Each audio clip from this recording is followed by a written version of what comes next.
The President in Disguise. Traore's secret night among the poor. What happened next shocked a nation. The sky over Ouagadougou that night was heavy, as if the whole city were holding its breath in a strange silence. The yellow street lamps cast shadows of people walking, makeshift houses shivering in the cold night wind. In a corner of the slum near the old bus station, where most people would not even dream of meeting a small official, let alone a head of state, a figure quietly blended into the flow of poor people. There was no motorcade, no soldiers with guns, no glare of the media. There was only one man, wearing an old shirt, faded jeans, and worn shoes. He walked slowly, his eyes warm and determined, as if searching for something in this sea of autonomous people. No one recognized him. No one knew that the simple man, that stranger, was Ibrahim Traoré, President of Burkina Faso. For a long time, Traoré had a desire, not only to lead from above, but also to touch the real pain of his people. He believed that a true leader must understand his land from the bottom of its suffering, not through flowery reports or glossy meetings. And tonight, he decided to live a night as an ordinary person. No identity, no power, just one of millions struggling every day to survive. The night wind blew through the dirty alleys. Traoré stopped at a small roadside stall.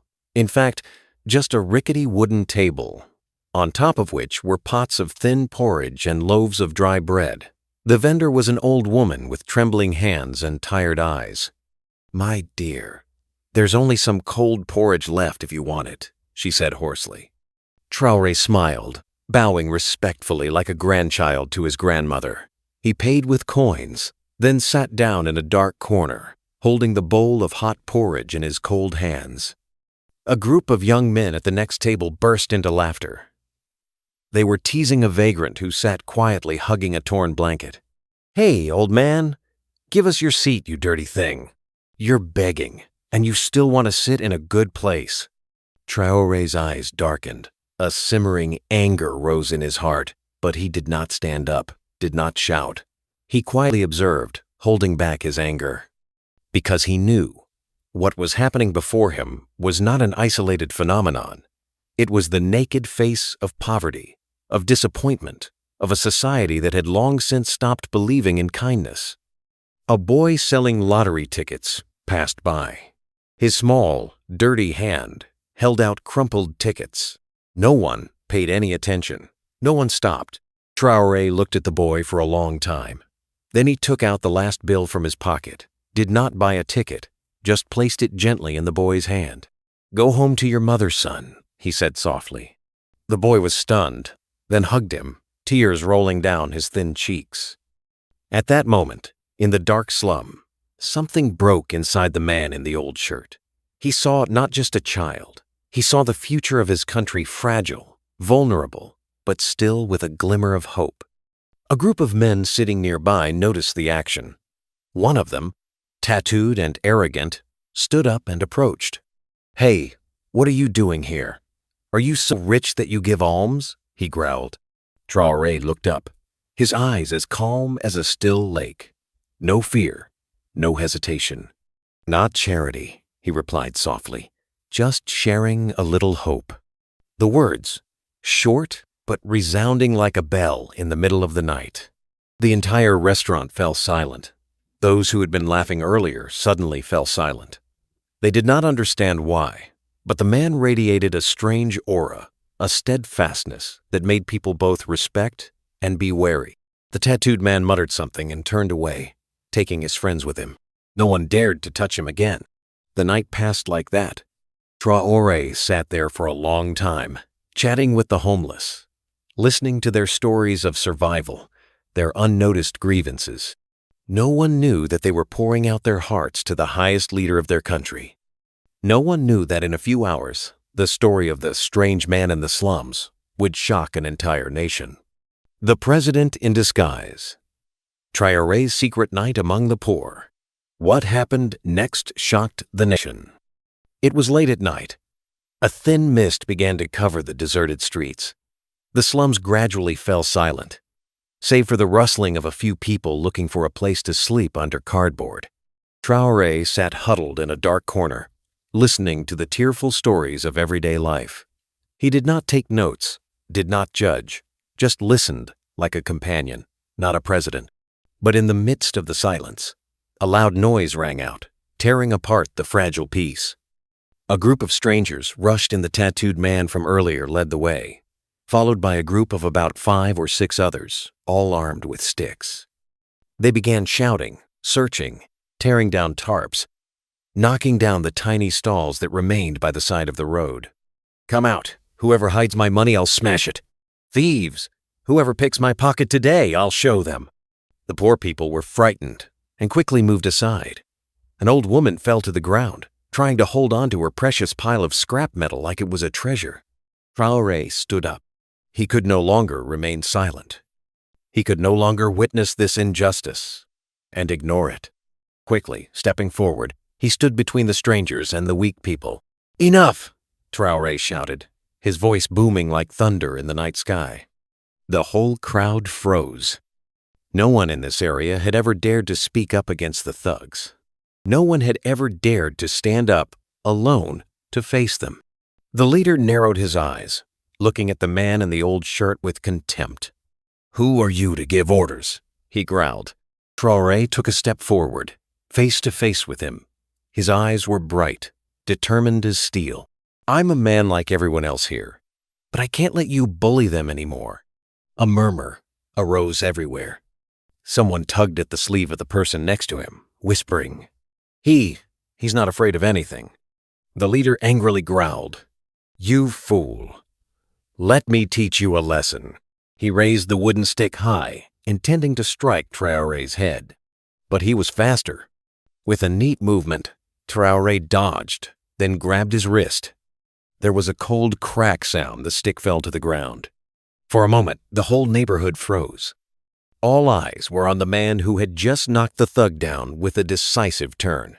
Not with a weapon, not with violence, but with the skill, with the determination of someone who had come out of the fires of war. The leader fell to the ground, clutching his wrist in pain, his face pale. His followers hesitated, then retreated, scattering like a pack of rats. A timid round of applause rang out from the corner. Then another. And then the whole neighborhood erupted in cheers. The porridge woman clasped her hands in gratitude. The children rushed to hug him, as if he were a hero from a fairy tale. But Traore only smiled modestly, bowing his head slightly. "No need to thank me. Thank you for your own courage. You stood firm tonight." At that moment, as the crowd rushed to express their gratitude, the inevitable happened. A young man, his face dirty from the dust of the road, stared intently at Traore's face under the weak yellow light. The boy's eyes widened in surprise. He stammered, trembling, "It can't be. It can't be. You are President Traore." The crowd was stunned. All eyes turned to the man who had just saved them. In that moment, the truth was like a bolt of lightning that tore through the night. That simple man, none other than the leader of the entire country of Burkina Faso. A wave of emotions surged through the hearts of the people. Amazement, admiration, and above all, a burning pride. They knelt, bowed their heads before him, not out of fear, but out of the purest respect. A reverence for a leader who dared to leave his throne to join the pain of his people. Traore raised his hand to stop him, his eyes gentle but firm. "Stand up, my brothers. Tonight, I'm just a friend, a brother, a man who shares your aspirations." But from that moment, everything changed. The news began to spread at a dizzying speed, like a fire catching dry grass. People from all over flocked to the slums, hoping to see the simple president with their own eyes. And then, in just one night, Ibrahim Traoré was no longer a strange leader on the television screen. He had become a part of the flesh and blood of the people's hearts. But that was only the beginning. The real storm was still waiting. The president in disguise, Traoré's secret night among the poor, What happened next shocked the whole country. As dawn began to cast its first light over the city, something strange happened. The roads leading to the slums, which were dark and forgotten, were suddenly crowded with people. News of the anonymous president spread like a whirlwind through every poor neighborhood, every small street. People whispered, "He really came here, in the dark, alone, like one of us.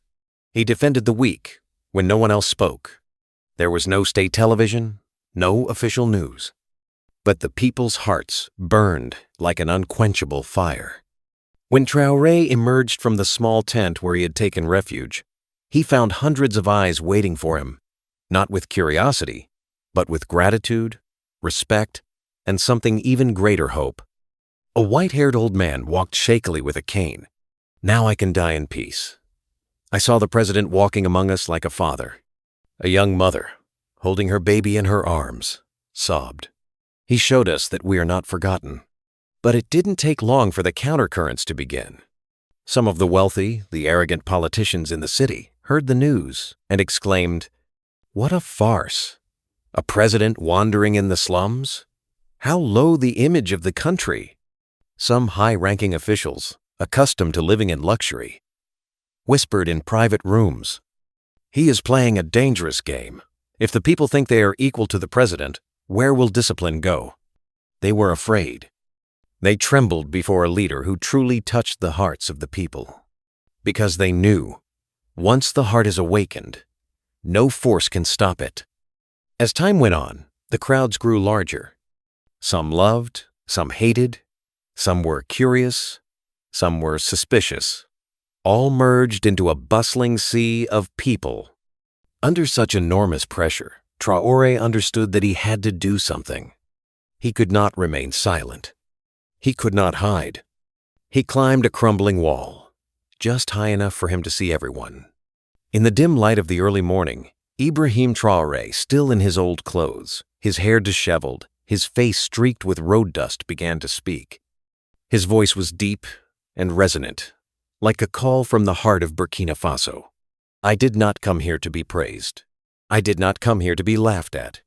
I came here because I had to know, with my own eyes and heart, the pain of this country." He paused. A gentle breeze blew, as if whispering his words.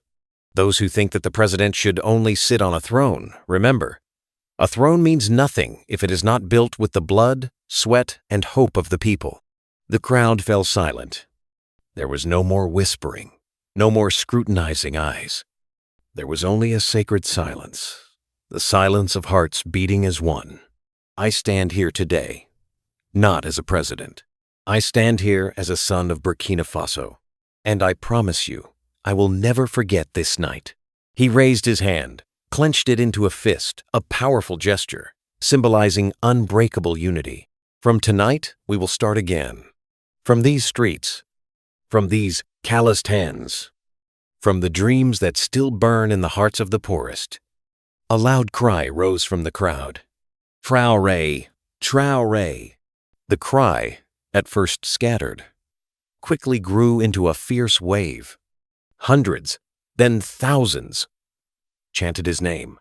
People who had never met him, people who had doubted him, now shouted with all the love they had, "Traoré! Traoré! Traoré!" Tears rolled down the cheeks of the old men. The young men clenched their fists, vowing to each other that they would never let Burkina Faso fall into darkness again. And in that whirlwind of emotions, Ibrahim Traoré just looked at them silently, smiling. A smile that was not proud, not smug, but filled with love, sacrifice, and a strong belief that, as long as the heart beats, hope lives. As long as the people love each other, no force can subdue this country. But he also knew, to keep this fire burning, there were many more battles waiting ahead. Battles that were fiercer, requiring greater courage than anything he had ever faced. And deep down in his heart, Traoré was ready. The president in disguise. Traoré's secret night among the poor. What happened next shocked the nation. As the morning sun flooded the poor streets, Ouagadougou seemed to have changed. Not because of the new buildings, nor because of the magnificent projects, but because of the awakening that was spreading in the hearts of its people. That day, for the first time in many years, the poor, the homeless, the hard-working people all held their heads high, because they knew that somewhere among them, not a distant idol, but a brother, a warrior of light had come down from the heights of power to take their hands. On the city's mottled walls, words began to appear in red paint. "We are Burkina Faso. No one left behind. Traore, the heart of the people." The events of that night did not only shake the small slum.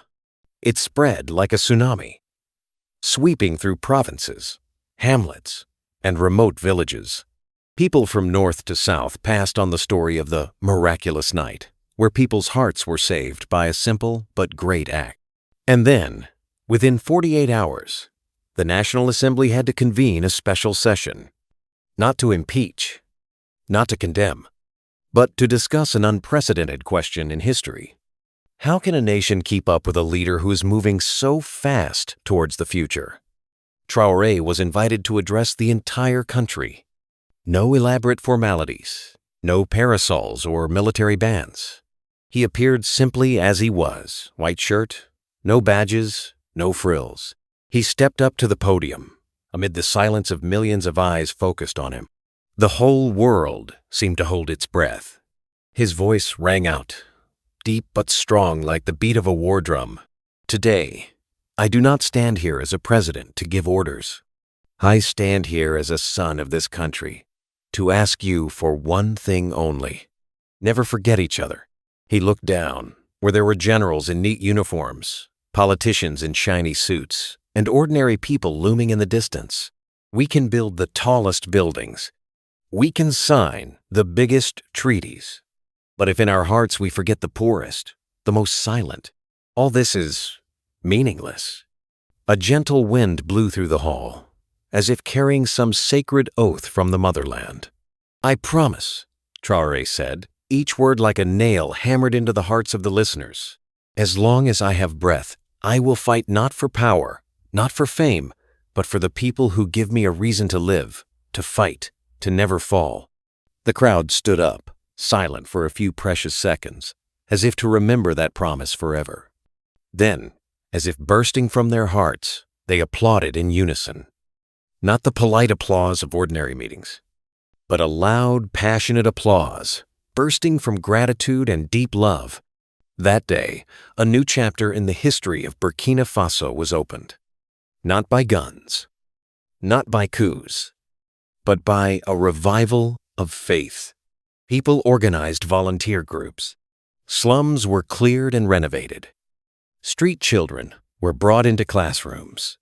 The doors of people's hearts, once closed by fear and suspicion, began to open. And Ibrahim Traoré, he did not build himself a new palace. He did not throw lavish parties. Instead, he spent his time traveling to the most remote lands, where the presence of a president had once existed only in the most distant dreams. And wherever he went, he repeated the same thing. "I am not a miracle. You are the miracle. It is your love, your faith, and your unity that will save this country." When night falls, people sometimes see him sitting quietly by a small fire, among the poor, listening to the wind lull on the deserted fields.